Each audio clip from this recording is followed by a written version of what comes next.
Welcome everybody to the Swiss Army Man podcast, episode number 3. Wanted to hop on real quick and do a cool little midway podcast, a little short one, and just talk about some of the stuff that I saw today that made me laugh or say what the fuck or basically all in between, everything. Also wearing my pub shirt, support my man Evan Foxy. I don't know because there's no video evidence. I'm going to say you didn't get bodied and you chose to give that man that ball because you're an upstanding man and a Lions fan from Michigan State. I got your back. All right. So, starting out with this podcast.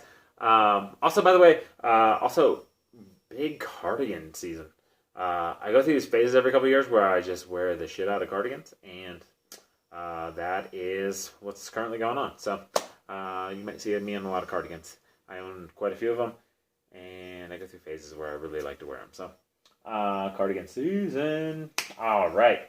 The first thing that I saw, I don't know if it was today or posted the other day, but I saw it today, was Kylie Jenner put out a video where she gave a tour of Kylie Cosmetics headquarters, which is ridiculous because she's 22. The fact that she has a headquarters and is like a billionaire is absurd. But in Kylie Jenner HQ, they have a vending machine that has champagne bottles, little champagne bottles. Like a full-blown freaking vending machine. I got the picture up right here. So, I know you're seeing it. Like, it's absurd.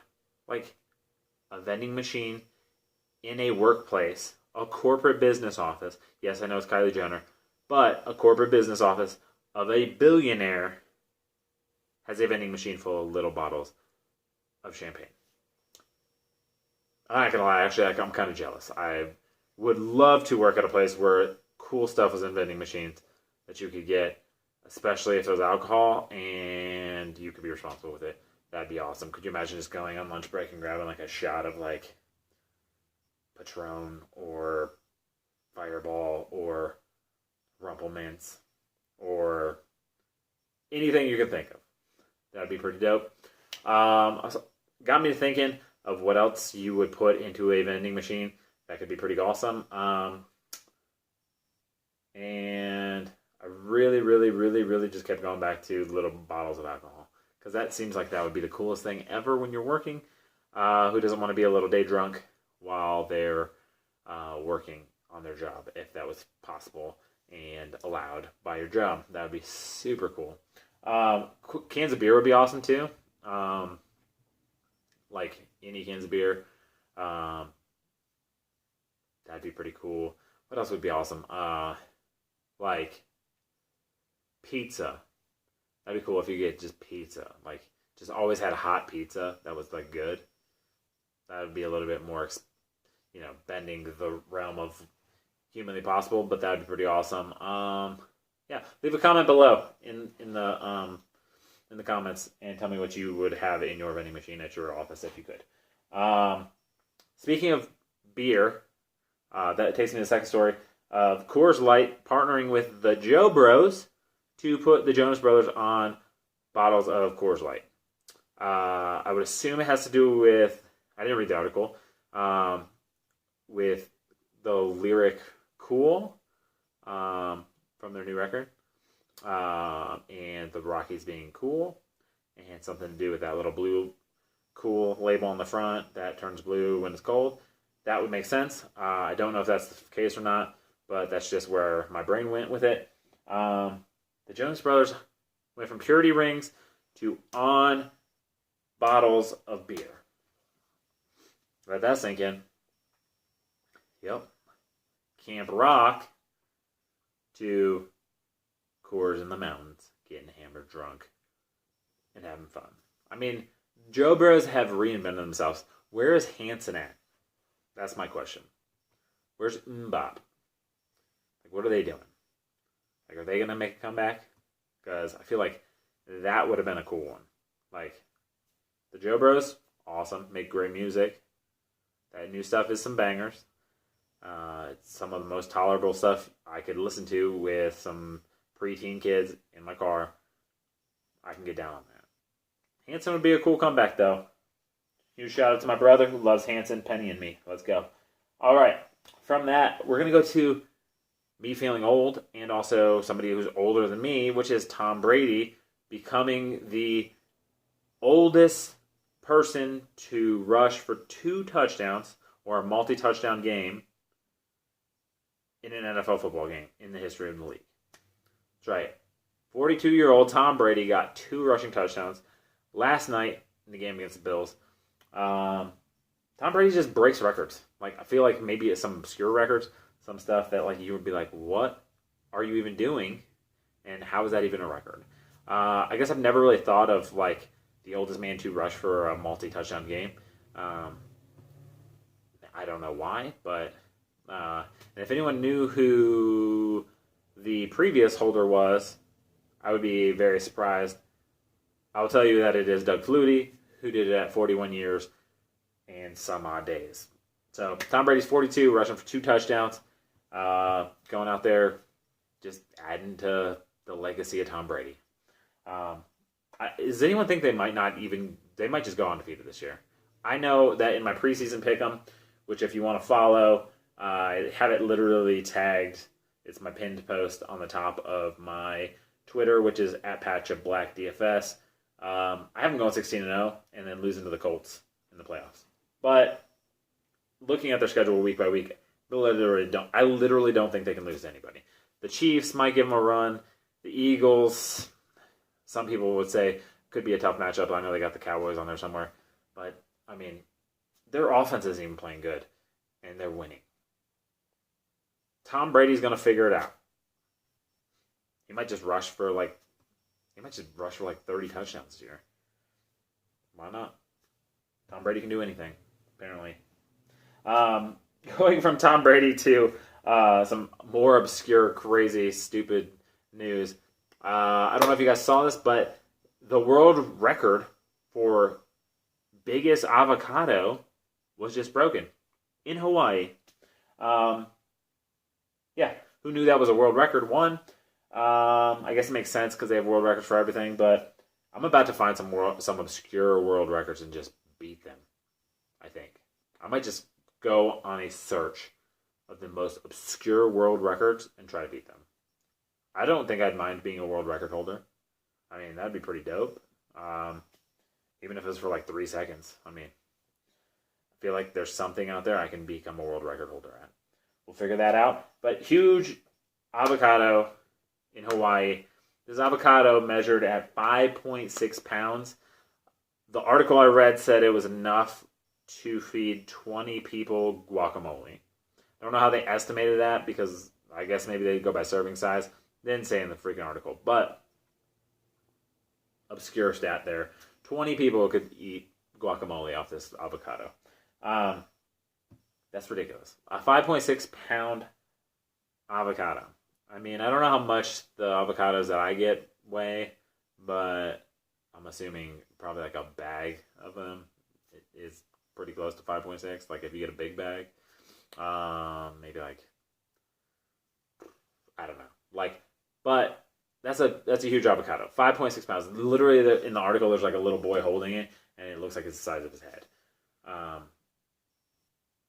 So that's pretty crazy. I mean, it would be interesting to see, like, in comparison, like, size-wise, if they put it next to, like, a basketball and stuff like that. But, like, 5.6 pound avocado, like, imagine that. That's, like, you're, like, in your hand. Like, you're, like, that's maybe, like, a cantaloupe, maybe a little bit bigger. Pineapple. The pineapples are pretty heavy, though, but I think that's mostly the outside. But that's neither here nor there. That's a huge avocado. 5.6 pound avocado. Massive. Like, ridiculously big. Like, yeah, like, I mean, a small child, like, depending on, like, if it's a little bit early, like, could be 5.6 pounds. Like, at birth. Like, that's a baby. That avocado's a baby. I mean, I would assume the core, the little, like, piece you, like, that's in the middle, I would assume that thing's got to be probably like the size of a normal avocado. I mean, I guess I'd be able to plant that. I don't even know if you can plant those and have another tree, but I think that's how that works. I don't know. Last but not least, I want to finish off. Nope, actually, not last but not least. Last news story that I saw was the reboot that no one asked for and no one really needs, but is absolutely hilarious. And that is they're bringing Walker, Texas Ranger back with Jared Padalecki starring as Walker, Texas Ranger. If you don't know Jared Padalecki, he was in Gilmore Girls. He's still on the 97th season of Supernatural, and now he's going to be Chuck Norris, his character in the new Walker, Texas Ranger. Walker, Texas Ranger was just bad television. I don't care what anyone says. Good bad television. Like, you could watch it, thought it was for real, but also could make you laugh. So I really hope they don't try to make this a straight show, because I hope they just make it kind of cringy, so it's like the original, because the original is way cringy and also pretty good for being bad. So this dude also Jared Padalecki has been on the CW for since its inception. Gilmore Girls, I'm pretty sure was on CW. I think Supernatural is on CW. I don't really know. I know it's a huge show though. And Walker, Texas Ranger is going to be on the CW. Supernatural. Oh, dude. So, what if you combine Supernatural and Walker, Texas Ranger into a big old crazy split? So he's roundhouse kicking ghosts or demons, and they do crossover episodes with Charmed, because that seems like something the CW would do. And then maybe bring back I don't know, this Dawson's Creek. That's what's coming back next. I bet you they bring back Dawson's Creek. I bet you Dawson's Creek comes back as Dawson and them as the parents, because that's just what everybody's doing now. It's you know what shows were good? All of these shows. Now we're just gonna make those people the parents, and then get a whole new crop of people in. No imagination in TV. All these reboots. I heard Saved by the Bell might be coming back as a reboot. There's a whole list of things. I was disappointed. Great shows from my childhood. Just put those on Netflix. I would love to show my kids the original Saved by the Bells, or even the college years. I know you can find them. I have the first 3 seasons on DVD, because I'm old as fuck, and I still bought things on DVD. I had the entire series of Dawson's Creek on DVD. Didn't know I needed it, but guess what? Black Friday deal was real cheap. And I might have been a little hammered drunk. So, I own that. And maybe I'm going to make my kids start watching that. I also loved Dawson's Creek as a kid. One of my favorite vacations as a kid was me, my mom, and my brother decided that middle of the summer, hot as hell, we were going to drive in the humid weather of Virginia, North Carolina, and South Carolina to go see as many minor league baseball games as we could, with my brother having an ankle the size of a freaking basketball, probably the size of that avocado, and from hopping over a little fence after we played home run derby on a little league field, and he freaking hit his foot in the fence, literally blew up every tendon he had in his ankle. So I got to sit in the front seat of a questionable AC car, maybe had AC, maybe didn't, in the middle of the summer. And we stopped by where they filmed Dawson's Creek at. And guess what? There's a little town around there called Cape Fear. And as we went to Cape Fear, I said something stupid, and then our car broke down. Literally, I said, nothing good ever happens in Cape Fear. 3 seconds later, our car broke down. Maybe I manifested that. And it was wild. And then we spent a time in a place fixing it up, where the dude told me that Alan Alda was an asshole, because he was filming something there and was a complete asshole. And most of you don't even know who Alan Alda is, but he was on MASH. I'm pretty sure, because I think that's where he's from, if I'm thinking of the same guy. But I'm not sure. But I know it was Alan Alda. I'm not sure if he was on MASH, but I think he was. That's how old I am. I'm 36. And I remember a lot of old, weird stuff. But also saw Katie Holmes pulling out of the parking lot of that place where they filmed it, which is pretty awesome. Anyway, back on track. Jared Padalecki has been in every CW show ever made. And Walker, Texas Ranger. I don't know if we need to come back. Comment again what show you would like to come back in the comments. Yeah, just do that. Comment. Just tell me what show you think should come back. What show you miss from childhood. And I'm going to try to think right now what show I would want from my childhood to come back. Oh, never mind. Already know. It's definitely Salute Your Shorts. Camp on Awana, because we hold you in our heart. And when we think about you, it makes me want to fart. Anyway, last but not least, I'm going to do a listener's question from Tanner, the Vanilla Gorilla. He decided to ask me what my least favorite article of clothing to iron is. Most random question ever. I haven't ironed in a long time because I no longer wear shirts and ties every day for work. Thank God. But I thought about this, and I think my least favorite article of clothes to iron is a dress shirt. I always screw up the collar. I don't know why, but I just can't do the damn collar right. I think the last time that I needed a dress shirt ironed, I had to have my wife do it because I screwed it up that bad. So, Tanner, I know you're listening. Shout out to you. Shout out to the Anomalies. Go listen to their podcast. It's awesome as well. Dress shirts. Worst thing, the collar. Collar sucks. Actually, as a matter of fact, bring this thing full circle. The reason I started wearing cardigans is because I hated dress jackets. I hated suit jackets, and we didn't need to wear them. We just needed to wear a shirt and tie for my work. But I could wear a cardigan, and it would kind of cover up my collar that I was terrible at ironing. So that's why I wore a ton of cardigans, a lot of sweater vests. Yep. I was a fashionable man. So that's it, everybody. That's episode number 3 of the Swiss Army Man podcast. Hopefully you enjoyed it. Rate, review, subscribe to wherever the heck you're listening, watching. Doesn't matter.